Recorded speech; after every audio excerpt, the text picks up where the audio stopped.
Hello and welcome to the Beat LA podcast. My name is Matt Ferrucci. I'm a writer-director in Los Angeles, but my heart is in the Bay Area, diehard Bay Area sports fan. That's what this podcast is all about. And I am joined, as always, every week on the 30th pod in a row, my partner in crime, a man who dined at French Laundry last night, Mr. Paul Rule. Paul, how are you?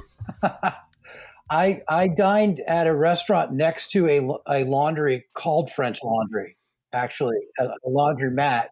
I was at the Siam Orchid in Orinda, California, after having had a glass of wine with my mother and my wife at the Orinda Country Club, Matt. Oh, God. Kendall, never leave. Kendall, this is the real Kendall Roy, and that is a compliment to this man right here, Paul. I grew up in Orinda. I was a Miramonte Matador. I was the editor-in-chief of the Mirador, the Miramonte Matador newspaper, among other things. Wait, Paul, what was it? Siam what? Siam Orchid. I guess Siam is like the king of Siam. It's like Thailand. It's like another word for Thailand. I'm just going to say what everyone on the pod is thinking right now. Siam Orchid sounds like a little rub and tug place. We just have some fun in the Chardonnay room. What happens in the Chardonnay room? Let's just stay on task. Dance for him. He tickled me. We had sex. We're back, and normally I'd like to cut to the hangover clip we've used many times after a win when we go, "We're back. We're so fucking back." But that's not today. We're recording this about 24 hours after the debacle in Minnesota. Boy, Paul, that was a rough one. It was a rough watch.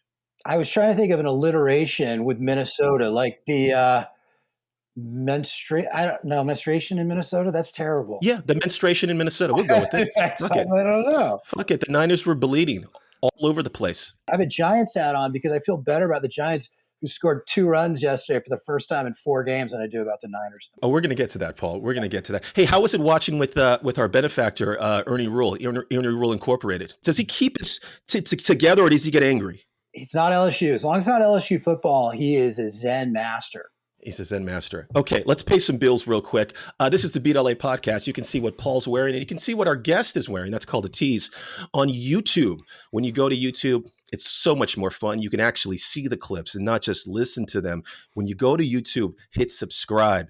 You can listen to us on Apple, Spotify, wherever you get your podcasts. Also, Instagram and TikTok. Follow us and subscribe there, because when you do, Paul, it keeps the lights on. Paul, TikTok, once again, Chinese government was loving us last week with Reggie. Well, again, Matt, I've said this before. I think they're targeting you. They need spies in the Philippines to take over that part of the world. I think, and you're an actor, you could play it. Remember the show The Americans, where they pretended to be like Russians, where they you could be that guy, double agent, sell the pilot afterwards, sell the pilot from jail.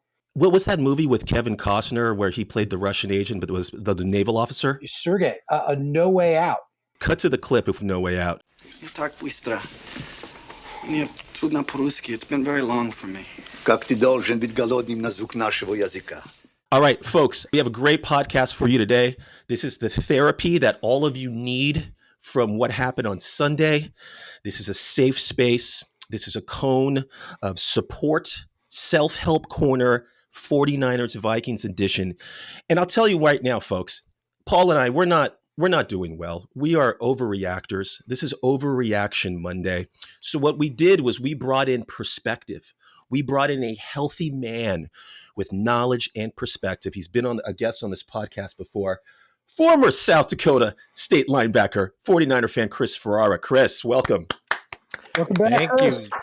Thank you for that intro, guys. Pleasure to be back here and everything. I'm excited to talk. Not as excited as I would if we would have taken care of business in Minnesota, but pleasure to be back here with you guys. Chris, when you're watching a game, and Paul texted me this earlier, he was wondering, he's like, hey, when you played linebacker, are you when you watch a game, are you making calls? Are you doing reads? Are you going like, hey, yeah? Yeah, it's kind of embarrassing if you're watching a game with me. They say is most people are watching the ball, right? They're watching when the ball gets snapped to the quarterback and they're seeing what's happening. When you've watched enough film and you've played football, you're watching actually the line of scrimmage. So I'm literally just like watching as D linemen and offensive linemen are, pulling and hitting each other. And when there's motions, I'm calling it out on my TV. It's very, very embarrassing. Oh, wow. I love that, Paul. I love that. That's good shit. So what did you see yesterday? What did you see that fucked all this up? I saw Brian Flores eat Kyle Shanahan's lunch. It was ugly out there. The Vikings, they did this to us last year, right? They whooped our ass in Minnesota. Brock Purdy, he was 14-0 against the NFC, not named the Minnesota Vikings. He's 0-2 against the Minnesota Vikings. He cannot beat these guys. And we haven't won a game there since 1992. I was born in 1990. So we basically haven't won a game in the state of Minnesota since I've been born. But Brian Flores, he's a great defensive mind. He was their DC last year when they beat us. He was also the head coach of the Miami Dolphins when they beat us in 2020. And here's some technical jargon for you guys. He was lined up most of the game in a bear front, which basically means 3 defensive tackles in the middle, 2 outside linebackers, so 5 guys on the line of scrimmage. And he basically just said, we're going to kick your guys' ass up front. And we couldn't run the ball. And we basically just had to drop back and pass the whole game. And it was not very successful. Yeah, Chris, Paul and I only know Bearfront when we're walking through WeHo or the Castro district. There's a different version of what a Bearfront is. I'm spitting facts here, Paul. I bring the comedy. I was thinking of Bear Claw. Isn't that like a donut? Bear Claw. Oh, those are good. Yeah. Oh, remember growing up and your dad didn't know how to make breakfast, so he'd just throw a bear claw at you? So listen, the curse in Minnesota, you brought it up. We haven't won since 1992. Paul and I, we weren't thinking about bear fronts. We were thinking about what to call this shambles. I was saying this is Purple Rain. This is the SS Shanahan Titanic going down. A lot of themes here. You brought up the defense. Let's start with Shanahan. There's been a lot of talk here, Paul, and I want to get your take on this. Our good friend of the pod, BLA analyst, legal analyst Chris Merrill was texting me that, Shanahan is a problem. He's a great coach. We all know this, but he gets too emotional. And there's been a lot of people saying he needs an OC. He needs to give that up.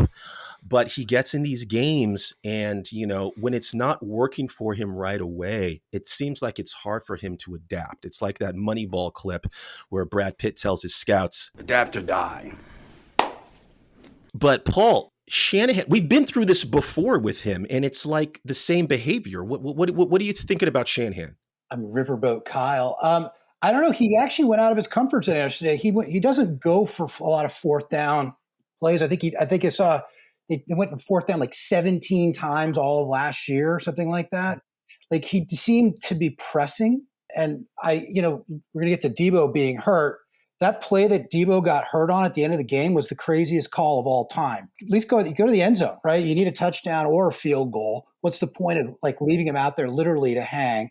I thought he was pressing. You get in games like that, they're getting no separation. I read that that Brock actually, everyone was criticizing him. I was bitching everything. I was texting him out. I'm like, he's playing with his wedding ring on. That's the problem. I take my wedding ring off when I play tennis, right? I don't know, maybe that's why he dropped the ball, even though it was in his other hand. But he actually had a pretty good game. The metrics will tell you that there was no separation. And without CMC, without Ayuk being kind of in game shape, Brock had to kind of force some stuff. Yeah. Paul, you bring up a good point. I just want to say those rings, those are those Noom rings or those things where they check how you sleep, right? Isn't that what those are? I used to think they were wedding rings. Yeah. We should get them as a sponsor, by the way. The rings sponsor. Paul, do you know the person who started that? I'll find him. They're probably a tech guy or something like that. Okay, got it. But no, you bring up a great point, Paul. Chris, if I told you we're going to have a 100-yard receiver, a 100-yard rusher, and Brock's going to throw for 300 yards, and we're going to lose the game, you thought I was crazy. But Paul brings up a great point about Purdy. I was reading the same stuff. He has more time in the pocket than any other quarterback in the league. And those windows, he's throwing into tight coverage, which says he can't see the field right now. His progressions, he's kind of seeing ghosts, which is usually a Darnold thing, but it was a Brock Purdy thing.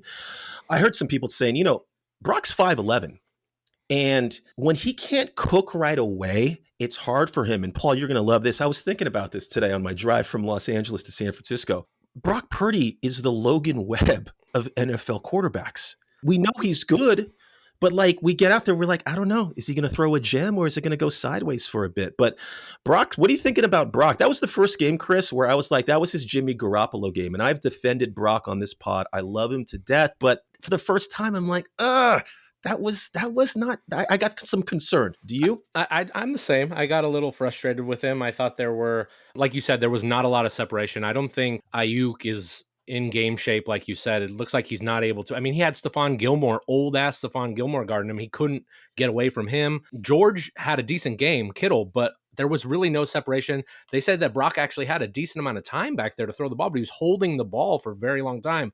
I don't know if he was looking at the wrong thing. I don't know if you saw the clip after the game. It came out today that he went up to Brian Flores after the game and said, your scheme is insane. So I think Flores just had him completely flustered. And it was the same thing that happened last year. I mean, Brock looked like a rookie last year when we played Minnesota. Remember, they were saying he had a concussion and he threw the 2 picks and everything last year. So I don't know if this is something that we're going to start seeing going forward, or if it's just this one kind of matchup. But it does scare me. It does scare me. Paul, are you concerned about there's tape now? Teams are just going to be pull the Spagnuolo tape from Kansas City. I don't like him going, oh, the scheme was crazy. He should have been like, oh, we didn't execute, fuck it, whatever. He's given way too much credit to the other guys. I thought the whole thing this year was he was going to dominate, Matt. Remember that? Now that he's getting laid. Yeah. Yeah, it looked like there was tiny hands. Purdy was back, right? He lost the ball in that throw. Dry indoors. Look, we talked a lot about the trap game, 10 a.m. game, the fact that they can't win in Minnesota. I think all those things were true. I think a lot of this comes down to the fact that they don't have McCaffrey. And the Jets didn't know they didn't have McCaffrey. And he had a whole week where everybody knew McCaffrey wasn't playing. And I think he's Kyle's safety net. Kyle doesn't quite know what to do. They have no depth at running back. I don't know where they turn this week. Deebo is basically their backup running back and their CMC light. And now what do? Paul, you bring up so many great points there that I don't even know what to dig into. The first thing I want to dig into is you called him Tiny Hands. I don't even know what kind of clip to cut to on Tiny Hands. Chris, do you have an idea? Do we cut to? What do we cut to? I was just thinking of the Scary Movie clip where he has the little hand and he's sticking it into the mashed potatoes. Okay, here we go. I think the taters are just about done. I'm just gonna give them one quick whisk here. When the guest comes up with the clip, they get a Beat-LA mug. Paul, the other thing you brought up about the Shanahan thing, I talked about this before, and you've enabled me, and you've made me feel really smart, but we talked about this on a couple other pods. Shanahan feels overwhelmed, like he's got too much on his plate, and being successful, we get poached. Bobby Slowick, the OC now in Houston. He's doing wonders with Stroud. The New Orleans Saints with Kubiak. That's another 49er guy. The highest scoring offense after 2 games in NFL history. Mike McDonald with the Dolphins. Those 3 guys used to be in Kyle's ear. And now he's got 3 wonks that look like Jonah Hill from Moneyball telling him things that used to work at Best Buy. Been on the job long? First job in baseball? My first job anywhere. I don't know what I'm talking about, but he doesn't have the support, Paul. I agree. He also doesn't have my support because my first time ever playing fantasy football, Matt, I lost my fantasy football virginity this week. My nephew, Henry Rule, convinced the Rule family to start a league called The League That Rules Them All. And I picked 4 49ers on my team. So it's my fault they lost. You can blame me. Well, hey, Chris, this is a fantasy virgin right here. Hey, let's just quickly cut to some fantasy stuff. I think, Paul, what he should do, I think what people should do, they might look at picking up Jawan Jennings. That could be an interesting pickup right there, right? Oh, by the way, they should pick up Ayuk if you don't have him. And I have Ayuk, and I want to cut all these guys just from a neg standpoint. But Ayuk's got to step up this week against the Rams. They got nothing. Also, Isaiah Pacheco looks like he's going to be out 6 to 8 weeks. They're bringing in Kareem Hunt for a tryout. Maybe that's the pickup. Chris, talk to me here. I just want to say quickly the Kyle thing. Kyle looked angry on the sidelines, like one of those directors, when a director, like those angry megalomaniacal directors like David O. Russell. I think he's in his David O. Russell phase. You know what I'm saying? What do you think about that take? I know you're a cinephile. Yeah, I just hope it's the 3 Kings or Silver Linings playbook, David O. Russell, and we're not getting Joy or his most recent one that are just complete flops. Amsterdam, that's the one. Yeah. Let's hope to God this is not the Amsterdam season of Kyle. It's for her own good. Ever say that to me again? I can't handle it. I'll put you in a hospital. I'll send you to a witch Please. trial. Ladies, stop.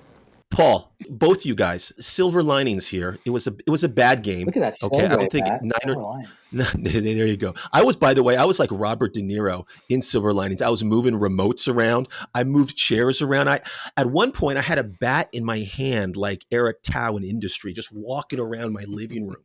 Okay, listen, Niner Nation, let's not overreact. It's game 2. We've been down this path before, Paul. Being a 49er fan is like dating a very hot woman who's crazy. I'll say it. It's a little self-help corner, and we don't know what to do, but we'll be there at the end. We'll figure it out. Let's just get to the dance, and let's see if we can get over the top. Some silver linings, though. I mean, we got the Rams next week, guys. How are we feeling about this game against the Rams? Yeah, I think it's a great bounce back game. You know, for some reason, when you look back over the last like 4 years, we always seem to lose the game right before the Rams. And I don't know if that's because we're looking ahead to them or whatnot, but it's always a bounce back game. And every time, you know, the national media comes out and starts questioning the 49ers and Kyle and stuff, and it seems to be the perfect opponent to bounce back.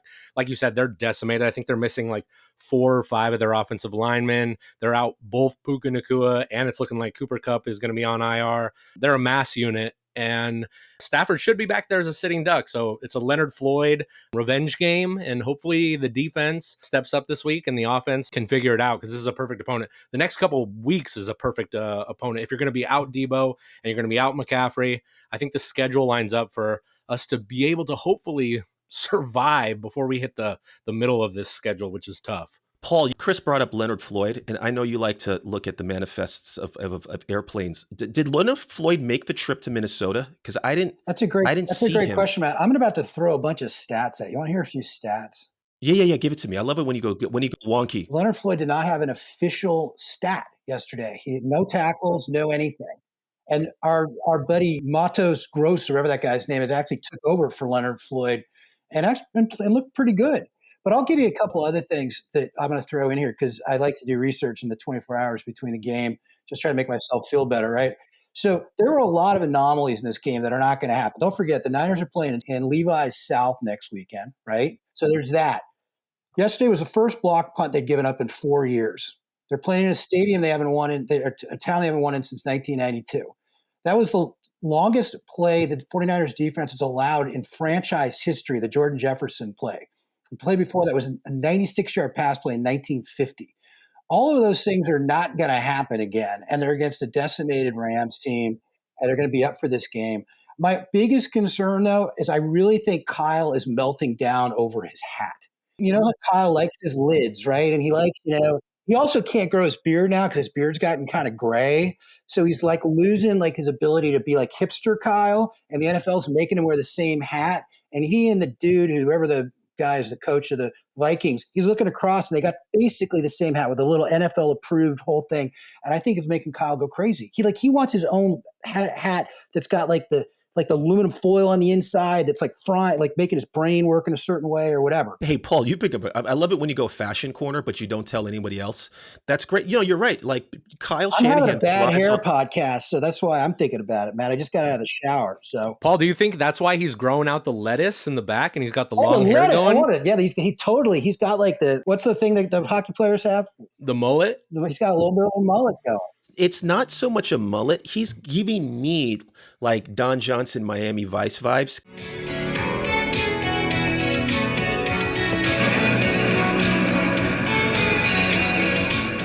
He thrives off of the bling. He's like, he's a midlife crisis. He's like me and Paul. We try to look cool. You know what I mean? He hits Nike drops. He hits Supreme drops. And like Paul said, he's stuck in this Dockers attire and he doesn't feel like himself. So he looks at his playbook and he's like, draw?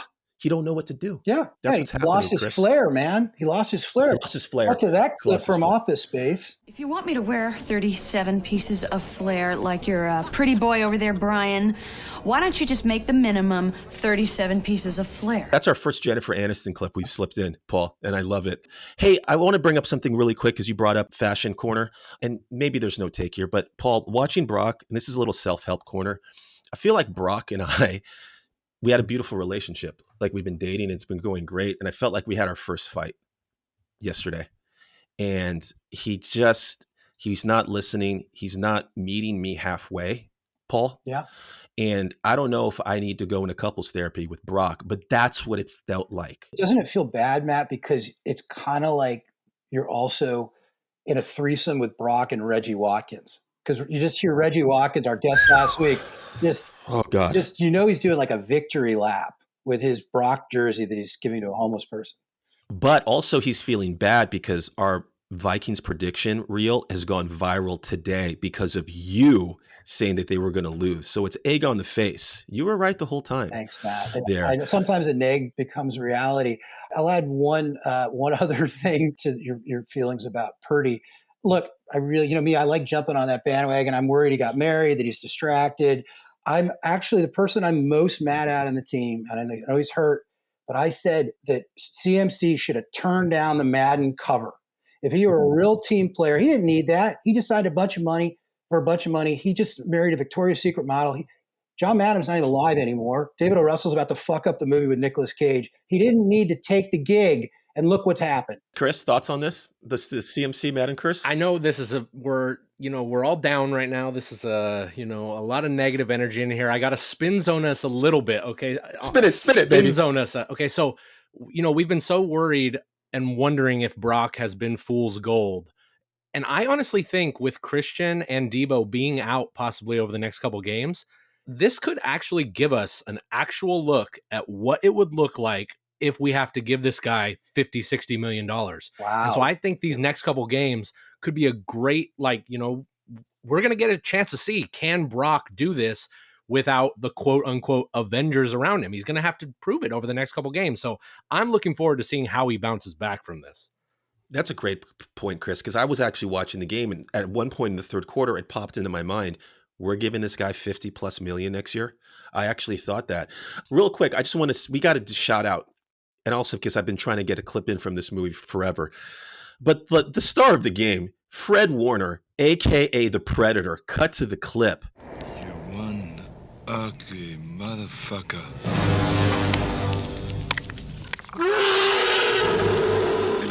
This guy looked like his spaceship had crashed in the jungles of Mexico, and he was the only one left. And somehow he joined a football team. He was outstanding. What else can we say about Fred Warner? I'm just mad that it took us 20+ minutes to talk about him because we lost this game. He should have been the thing we've been talking about the most. I mean, he is, in my opinion, he's the best defensive player in the NFL right now. In fact, I think PFF just released their grades on the season. He's the highest PFF graded player in the NFL. Every player. He's amazing. 2 forced fumbles in 2 games. That amazing looked like a Madden pick that he had on Darnold where he's diving back across his body. He's all over the field. Like you said, he's a predator out there. He sets the tone. And it's just frustrating that we weren't able to get this win. I honestly, he kept us in this game because it could have got a lot uglier if Aaron Jones scores on that or he doesn't pick Darnold's pass off. He's all over the place. He's the best linebacker. I feel like he's officially, now this might be controversial, has he passed Bowman, and is he now on that Willis tier in terms of linebackers in 49er history?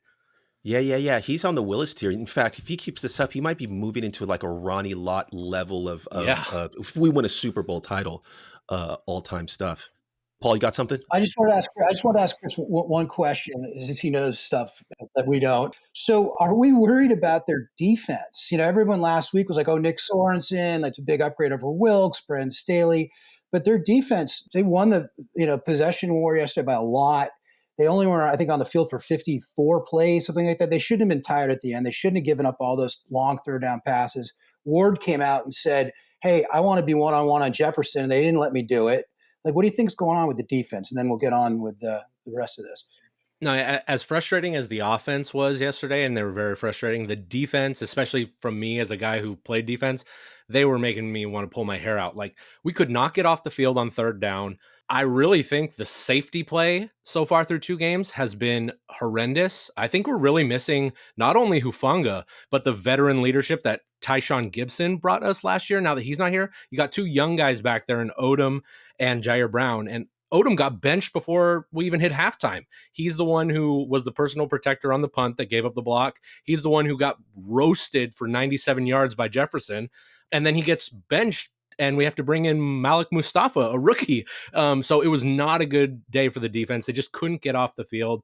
Bosa had 2 sacks, but they were just kind of like really phantom, like Darnold ran into him twice. They weren't even really like big plays. Like so Ole sacks. Yeah. And they had, as bad as we played, we had a chance to win that game yesterday if the defense would have just got one stop. And what'd they do? They let Sam Darnold drive all the way down the field on that fourth quarter. So it was so frustrating to watch. With his 2 best receivers out, right? Jefferson was out for that, and Addison was out at that point. No Jefferson or no Addison, and yeah. Let me ask you something else, Chris, and I don't know if I was watching the game correctly, but like, did it feel like we weren't getting pressure on him? Were we running any blitzes? I saw no blitzing happening. Was that right? Not a lot. Sometimes they'll bring Fred Warner up there, and he's like kind of blitzing, but what he's doing is he's like he's in man coverage on the running back. So since the running back is staying in there to block, it looks like he's blitzing. But for the most part, we weren't really blitzing. We were staying back. No corner blitzes. Nothing really crazy. Anything. It was a very vanilla look. And I know we hate the tip of the cap to the other coach, but again, just as I said, Brian Flores kicked Shanahan's ass.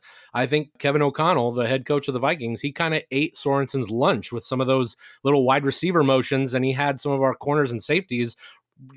I think on that one touchdown down in the red zone, you had Charvarius Ward and Jair jump the flat route, and no one's covering the guy open. So yeah, it was a very frustrating day. You know what you just reminded me of something. Like you're saying, like Kevin O'Connell ate Nick Sorenson's lunch. It reminds me of that clip from Step Brothers where he eats the dick. He's like, I want to eat your dick. You mess with my nut, Brennan? Randy here is going to eat your dick. Like Kobayashi. I've seen him do it. And he brings a great point about not having Tayshaun Gibson. You know, he would be on our team if he didn't drink that shake with the growth hormone that Paul drinks after he works out. He'd still be on the team. That's true. You know, let's go to some predictions here. We're playing the Rams this Sunday, Levi South, 125 game. Deebo's out. I don't know who fits that slot. We got to call up someone. I'm wondering if this is a Jacob Cowing game. I know he's been introduced to Chateau Doghouse in Shanahan's world after that punt drop, but we all saw him in the preseason beating coverage with this speed. I'd really like Kyle. Just give a rookie a chance, my friend. What happens in Los Angeles this Sunday, Paul? Oh, Matt, you know, this is okay. So my job on this, one of my jobs. Come correct, Paul. I feel like I have many jobs, but do the right thing. It's to neg, because the neg usually leads to a win, right? Because what the whole point of the neg, the reverse double psychology shit. And I fucked it all up this week because I negged, but then I picked a bunch of players for my fantasy team, right? So what I'm going to do this week is I'm going to dump a bunch of the Niners, and I'm going to do something else to mix the juju, get the brew going. I'm going to pick the Niners to win. Yeah. Nice. Yes. But not by a lot, because I think they're going to win. I think Jake Moody, who I predicted last week was going to fuck up the game. I'm spinning the whole thing around. Moody's going to kick a late field goal. They're going to win 27-24 in Levi South. I love it. You wizard, you little Orinda wizard, when you conjure up something like that. And you know what? You did the right thing. Nick, cut to the clip of Ozzie Davis saying, do the right thing and do the right thing. Doctor? Come on, what? Always do the right thing. That's it? That's it. I got it. I'm gone. I thought you'd be mad at me for not going neg. No, because when we're on this pod, Chris, you know this, like, I can't say what I want to say sometimes because I want it to happen spontaneous, but I was giving him the stare. Just pick the Niners. Just do it. Trying to Jedi mind trick it into him. Yeah. Chris, how you see this game? Bring the real perspective here. Yeah, exactly. 24 hours ago, I was feeling really confident about this. It's the perfect opponent to play. And then for some reason, you're seeing all these injuries on the Rams, and it's almost like, is this too good to be true? Are they going to be so confident that we can just handle this team that we always beat in the regular season? And I hate that I have to use that caveat, but I'm a little nervous that this could be a mini little trap game that the Rams are like, fuck it, we shouldn't even win this game, and they just throw the kitchen sink at us.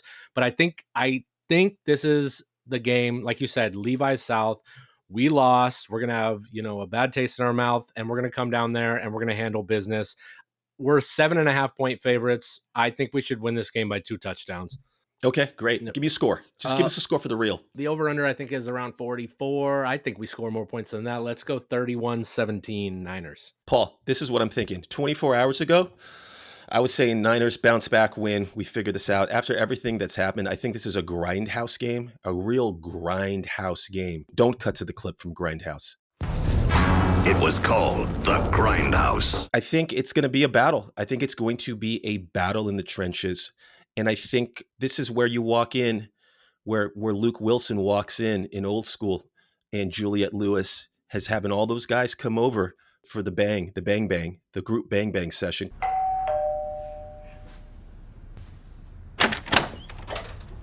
Hello. Yeah. I'm here for the gangbang. So what I'm really saying here is the Niners are going to lose this one. Whoa! Yeah, and it's going to get ugly. Whoa. It's going to get ugly in Santa Clara. We're going to lose this one 2017. Whoa! Okay, we reverse places. This is like Freaky Friday, man. Is this because we don't have the Ram killer in Deebo now playing? Because Deebo always, has a huge game against the Rams. Yeah, maybe. Look, they were 0-3 without Deebo last year. I don't know about, and look, the Rams could argue their season's on the line. They lose this, they're 0-3, right? That's what makes me nervous, that it's going to be a just throw everything at the wall game for McVay. Hey, listen, I'll just say that right now, I think we're podcasting our asses off. This might be the best 32 minutes we've ever done right now. I'm feeling so good about this fucking pod. It's just like bouncing, like just tennis, 3-man tennis.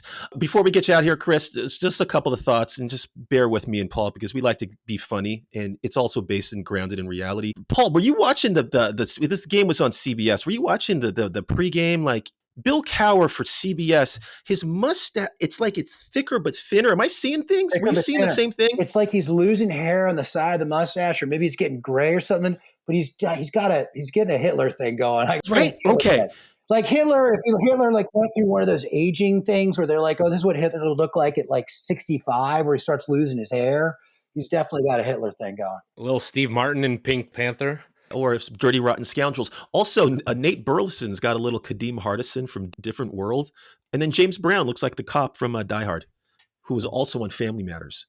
Anyone see Joe Burrow's new look? He looks like Emilio Estevez in Repo Man. Dude, I was thinking about this today. That's a great pull. He's got the fucking blonde tips going. You know what he looks like to me, Paul? He looks like if this was the 80s, Joe Burrow would definitely be practicing karate at the Cobra Kai dojo. I'm laughing so hard, Matt. I just had a hair in my mouth. Where do you think that hair came from? Hey, Chris, backup quarterback land. If this is fantasy, I got Tyreek and Devon Achane. Are the Dolphins really going to roll with Skylar Thompson? Are they going to bring in Flacco or Tannehill or trade for Dobbs or Ryan Fitzpatrick, Matt Ryan, Tom Brady? Anybody? Come on. So they said that this morning they brought in Snoop Huntley, which was, I don't know if you remember, he was the quarterback for Baltimore when Lamar was hurt. I used to buy drugs from a guy named Snoop. That's the drinking game. We haven't done that in a while, Paul. Yeah.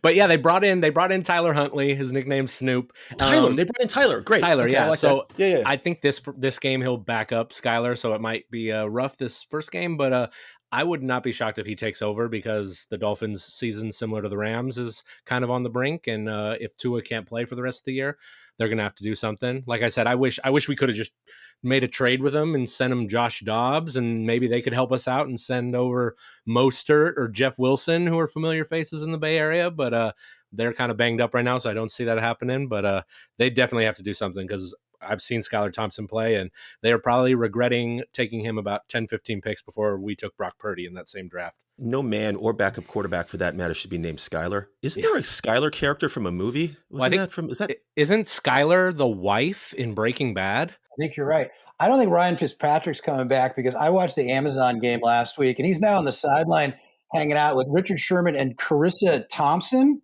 who showed up on the sideline like in a full like leather dress. It was crazy. I texted Matt. I'm like, who is this? He's like, Google. Oh, it's Carissa Google Thompson. her. Yeah, just Google Carissa Thompson. Yeah.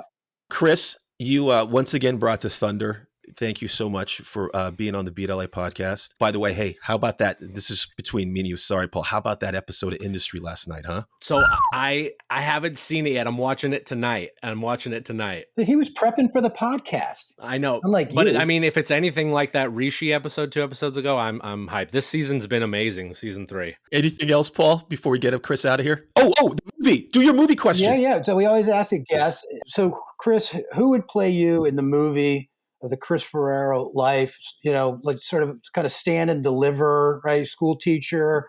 Matt, you can do the pitch. What's the pitch? I mean, the pitch is a kid from the other side of the tracks who goes to South Dakota to become a middle linebacker, all-star. He's going to the pros, but he blows his knee out, and he goes back to Dana Point and teaches kids. Who's the star? Who's playing you? Yeah, this one probably easy because when I don't have a beard and I'm shaved, I get mistaken for him all the time, and I would say Jason Segel.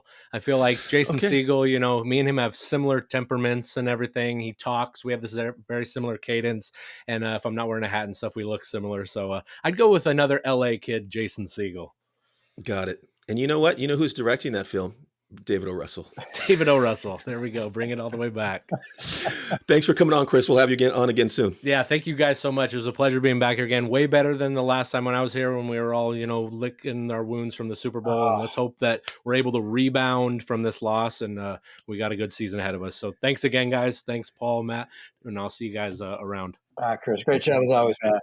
And we'll be right back with the best things we saw. Welcome back to the Beat LA podcast. Once again, it's always a pleasure to have Chris Ferera on. Paul, I mean, the guy knows a lot more than we do. Boy, he does. I mean, we're just a couple of knuckleheads who started to do a podcast because, writer, actor, director, sports fanny thing. We thought it might be fun during the writer's strike. And it's growing like a weed, Matt, to talk about how popular we've become.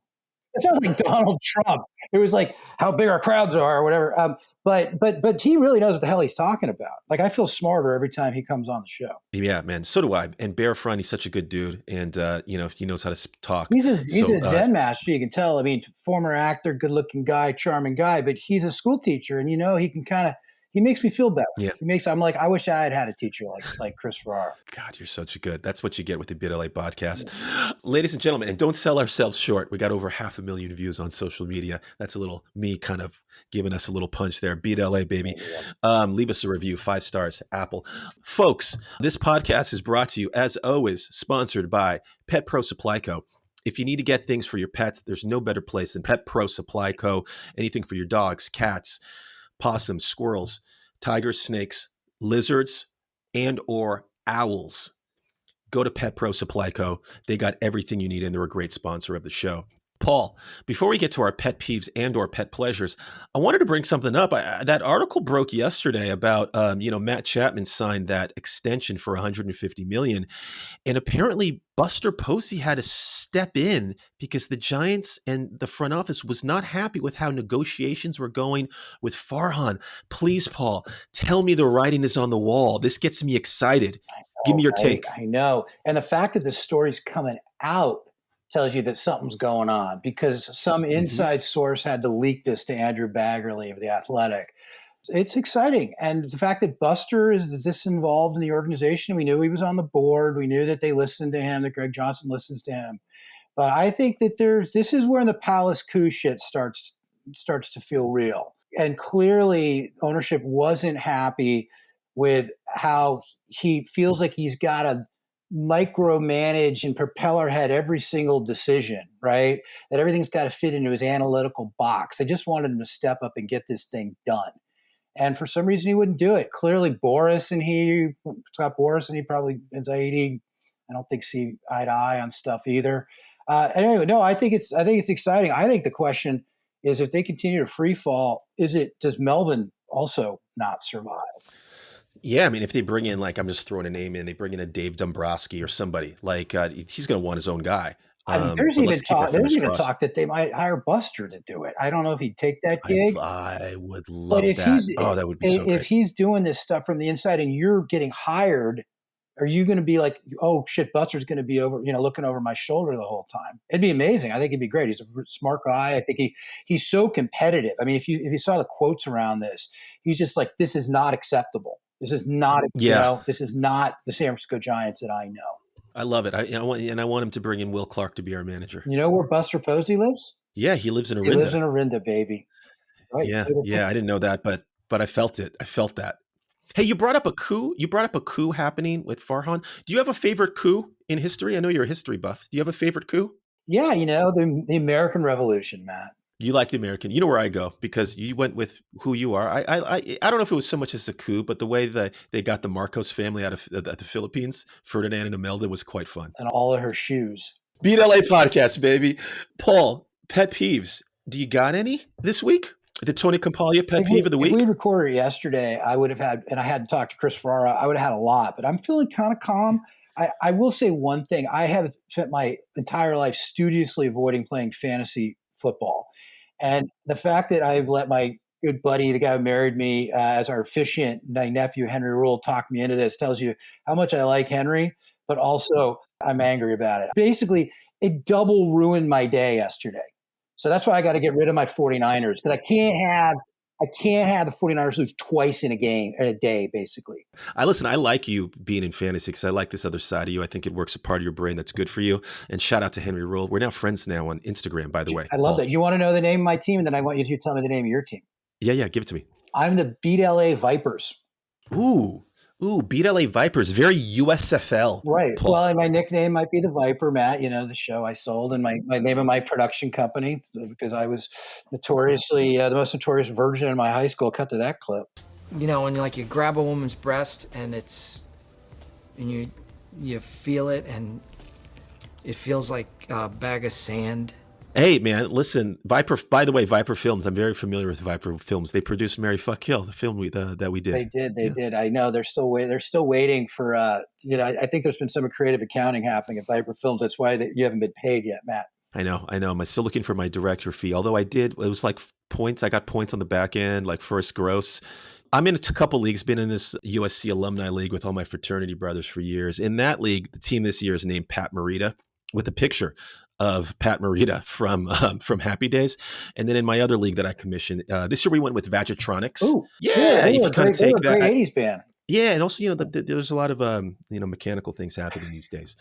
So, Paul, I love I have one one Pat Morita from Happy Days and not Pat Morita from The Karate Kid. You know what? Initially, I named my team Ernest Borgnine, but I thought it went over their heads, so I went with Pat Morita.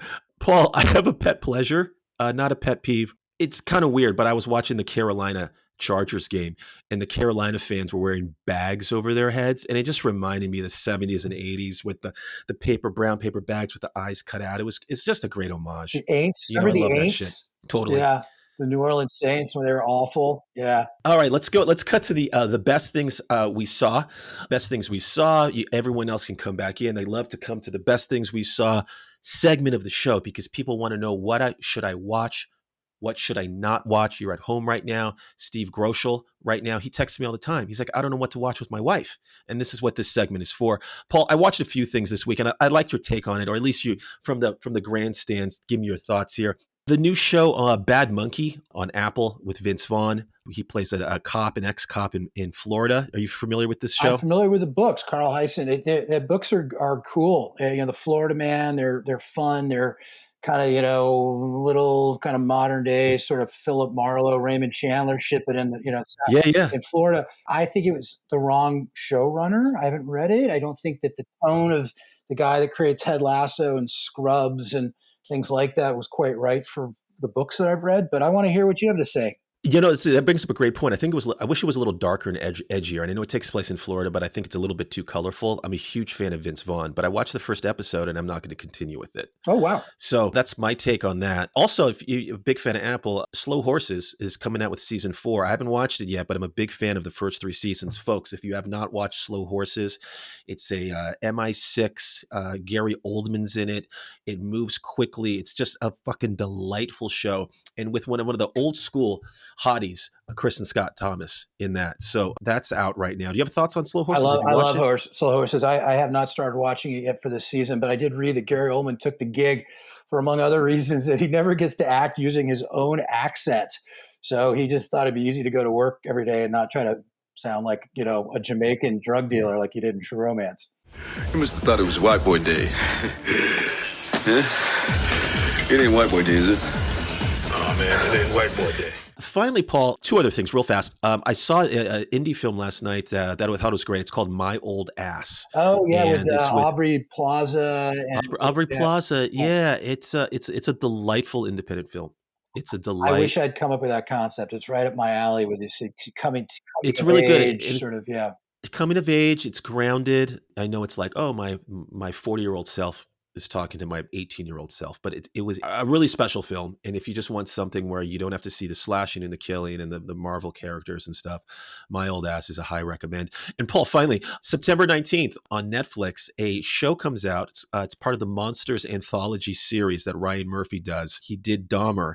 He's coming with something I think you might have a connection to, but I'm very excited for the Lyle and Eric Menendez story starring Chloe Sevigny and Javier Bardem. Paul, I know how we feel about Ryan Murphy, but this could be fun. I was driving down the Sunset Strip, just down the street from my house where I live. I live kind of up the hill from like the Chateau Marmont and Sunset. So I see all these ads, and they all piss me off. I'm like, they're not my show. But I'm like, if they're still buying stuff about the Menendez brothers, why didn't I write that? Because Matt, as you may or may not know, Lyle Menendez was my classmate at Princeton.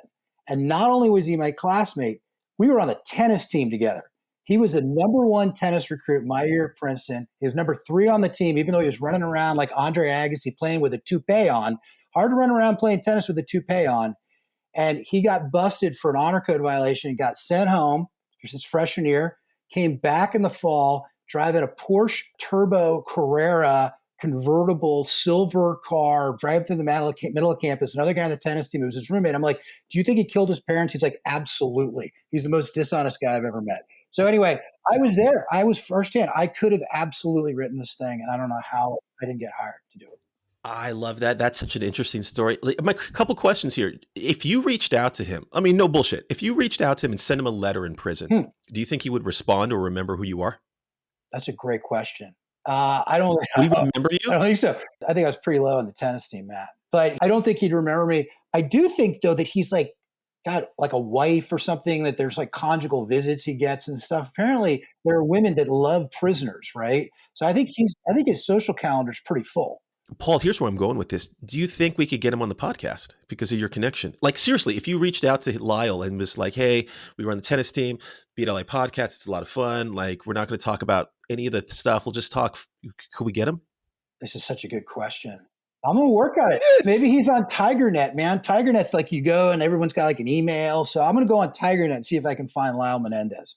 I love it. Love it. Let's put that on I don't the understand to-do list for BLA. It's that he can't find other work. It seems a little low rent for him. Chloe Sevigny, by the way, I love. Remember her in American Psycho and other great things. She's very kind of preppy. She's great. Yeah. Great actress. Yeah. By the way, speaking of guests on the BLA podcast, if you would like to be a guest on the BLA podcast, reach out to us. If you know someone that if you think would be perfect for a guest for our show, you have something to promote, reach out. Our arms are wide open. We don't get snooty over here. We take people. If you'd like to be a guest on the show, reach out to Paul and I. Paul, any shout outs before we go? Well, first of all, because we're doing this on Riverside today. If you're watching us, we're in the app. I'm in San Francisco. Matt and I, not only we flipped roles in versus neg and non-neg, but we actually have flipped locations, which is actually, Matt, I guess you just got to San Francisco. I just got to San Francisco. But anyway, yeah. Chris is in LA. So we're not in the studio, but we got to mention Nick Conrad, our producer, our editor, the man who makes us look good, sound good, and all of the above. So Nick, thank you for everything you do. I have to do another quick shout out. It's kind of a correction. My wife, who's got an excellent, my lovely wife, Kristen, commented on the fact that it sounded a little bit like in last week's pod that I wanted to marry Mackenzie Bezos when she left Jeff Bezos because she was the richest woman in the world. I want to clarify, Kristen, that I would have done that for us. I would have married her and then gotten divorced from her and taken some of the money, not all of it, I'm not a gold digger, but taken some of that and put it into our life so that we could live a wonderful life together, which we're doing anyway, because Matt, on Wednesday, we're going to Europe for 2 weeks. So my promise that we were going to be doing a podcast every week during the football season may or may not hold totally true. We'll see. Got it. Just so much that I want to comment on there. All I can say is this is the to-do list. I want you to reach out to Lyle Menendez and I want you to reach out to Mackenzie Bezos. She's also a Princetonian. We could just have like a Princeton reunion show. We need funding for this pod and also for that script that you wrote that I want to direct. So let's reach out to them. And also, as we all know, you hit the lottery with Kristen. That's like the scratcher. It was like 777. You win. No, I agree. You win, I agree. baby. I agree. Yeah. Shout out to Nick Conrad. Follow him on Instagram. see what he looks like. Nick, give yourself a shout out there. Put your handle down there for no reason. Folks, that was the Beat LA podcast. Once again, we want to thank Chris Ferera for coming on. Paul, it's always great to see your face. You're looking good. How do I look? I want to compliment. Am I looking good? How's everything you going? look great. First of all, you're wearing earbuds, not the things that are hanging down, and it's very slimming. I got the cord, and your hair has like a wave to it. You look like Vic Damone or some kind of like 50s. It's like your Italian side that's coming out, like an Italian crooner. You look great. Ooh, baby. I love it. I love it, Paul. That's why we're friends. We hold each other up. Folks, Paul's going on a trip overseas to do some research for the podcast. We don't know when we're going to be back, but we are going to be back real soon. And hopefully that's after a Niners victory. So stay tuned, follow the pod. And until next week or two, literally, Paul, channel your Beat LA because they're playing the Rams. Beat LA. Beat LA.